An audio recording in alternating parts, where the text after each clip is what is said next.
Good day viewers and welcome back to yet another episode of the Regional Review. My name is Desiree Gases and I am the NMH correspondent for the Central North. Well, today is, I don't think you'll believe what day today is. Today is actually junk food day. So if you have been going hard in the gym, no days off, today is the perfect day to take that cheat day, because now you can have your pizza, your favorite burgers, all the things that you've been not allowing yourself to have for the sake of your fitness body or your summer body. Today is the day that you can take off, but tomorrow we are right back with our healthy diet. So stay tuned for the following video.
Well, heading over straight into our new segment, we did have the forestry meeting where different farmers from all over Otjiwarongo, as well as all over the Otjiwarongo region, came together where they were basically being educated about how to handle field fires, as well as fires that are caused by coal burning and much more. But later on in our interview segment, Mr. Tadios will dive a bit deeper into that. But there are a few snippets of how the forestry event or meeting went.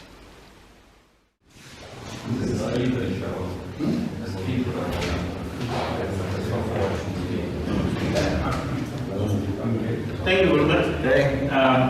Okay, you have seen that name. Anything, we want you to locate the head of the fire, not the bed of the fire. So come up with this thing. You understand what I mean? Many of people here, like the resettlement farms, I've seen. It's not only that they can precise. Who is from resettlement farm? All of you are commercial. Yeah, there are few people. Yeah, there are few people. Anybody to be a resettlement farmer?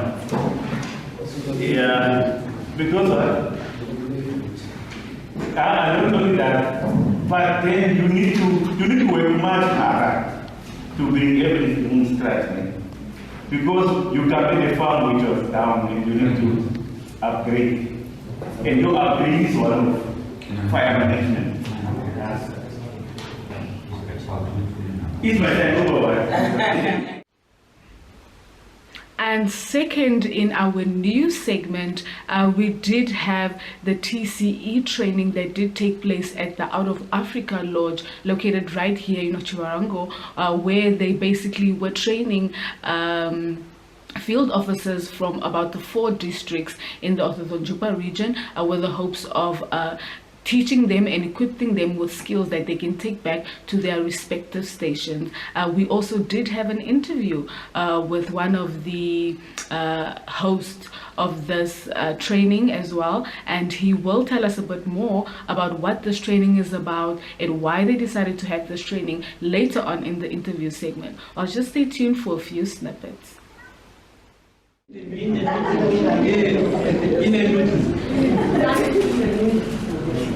Marcelo Chipunga.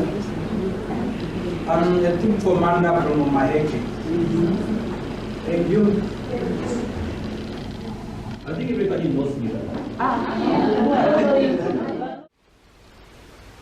And second, in our news segment, we did have Richard, who is the quality assurance officer for the TCE, and he will be telling us a lot more about what type of skills it was that they wanted to equip the field officers with, and much more. So stay tuned for that.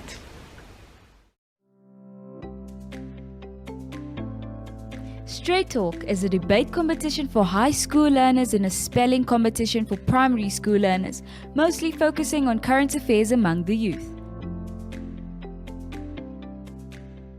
Contact Zone at synergy.com.na to share your products and services. Straight Talk. Don't raise your voice, improve your argument. The Angwediva Annual Trade Fair 2022 brings you exhibition excellence and will be taking place from 26 August to 1 September at the Angwediva Trade Fair Showgrounds. The theme this year is Gearing for a Smart Economy. This year, exhibitors have the option to showcase their products and services at the Angwediva Trade Fair Showgrounds or virtually via our special trade fair website. Apply for a stand at www.oatf.com.na or call us at 065 230 191 or email us at info@oatf.com.na. The Angwediva Annual Trade Fair 2022 is proudly sponsored by MTC, FNB, Nedbank, Namcor, NBC and the Angwediva Town Council.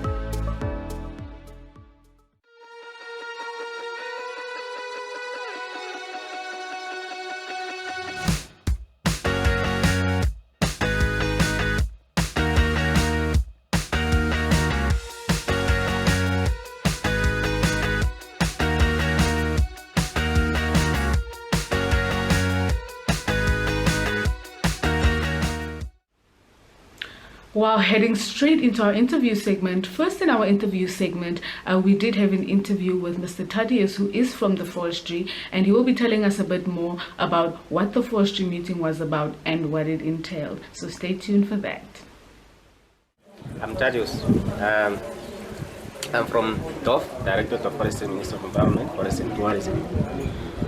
Basically, I'm a senior forester.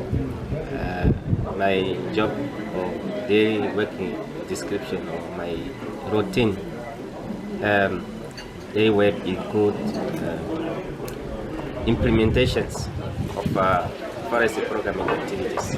Now, in this case, we are more on compliance.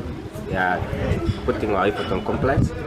Now, the reason why we are here today is because we want to spread the message to the farmers. It's fire season, and it's a risky season as well. For us, from a conservation point of view, is that we want to reduce this incident of fires. Fires distract, cause a lot of distractions, not only in our rangelands, but also to our wood resources. But more especially the message which are trying to make today is that we must minimize fire. The reason why we are here is that we are trying to remind farmers to do the correct procedure when it comes to charcoal production, maintenance of fire breaks along their farms, cluster burning operations, or center burning operation, whatever they can opt for. All the men with the most aim overall in terms of fire prevention. That's it. So my name is Richard, and the senior is Dubenyengwa. I'm the quality assurance officer for Oshoda and Omaheke region. So I'm living two regions as a quality assurance officer. So what I normally do is just making sure that the colleagues adhere to the SOPs, the guidelines related to HIV and AIDS. So that is really the main role that I'm here for. So currently we are having a training on EMTCT out of Africa. This training is going to be for 2.5 days. So we're going to train field officers, and initially after the training, we are going to equip them with skills and knowledge, and then they are going to implement them in their respective regions or the districts. So we're having 4 districts within Oshoda region: Oshiwarongo, Okakarara, Grootfontein, and Chiwarongo, Grootfontein, Wakakarara, and Wakahanja. Yeah, so there are 4 districts that we are operating within the district of the Manjipa region. Okay, why did you guys decide to have this training?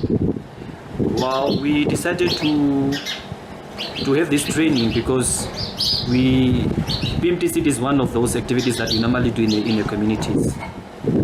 So we decided to bring the field officers to train them and for them also to have the necessary knowledge, the experience, for them also to capacitate them.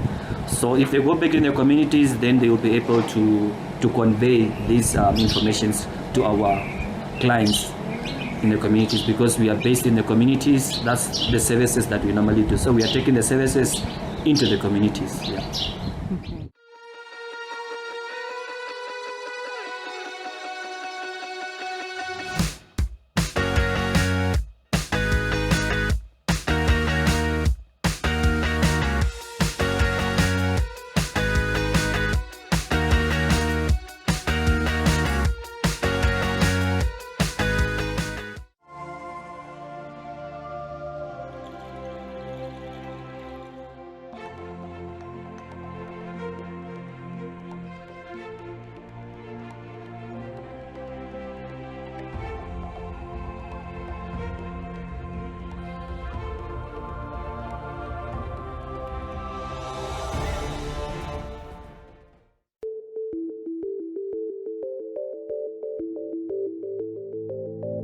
NMH Ad 1 brings you news from all across Namibia.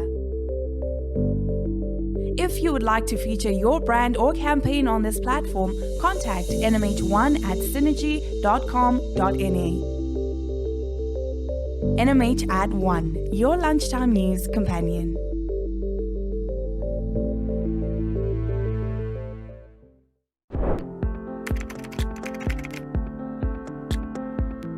We can prevent violence against women before it happens. It means tackling the root causes of violence, working with men and boys to end power over women, which is often normalized and justified. Transforming these root causes and preventing violence needs political commitment and leadership, laws and policies that promote gender equality, investments in women's organizations, and resources for prevention work. But prevention also starts with you. You can start by educating yourself. Speak out when you get a chance. Advocate for survivors' rights and always listen to survivors. Preventing violence against women and girls before it actually happens is the most effective way of ending it. So let's start now. Well, viewers, it saddens me to say that we have reached the end of today's episode of the Regional Review from the Central North, that is. I will see you guys again next week. Same time, same place.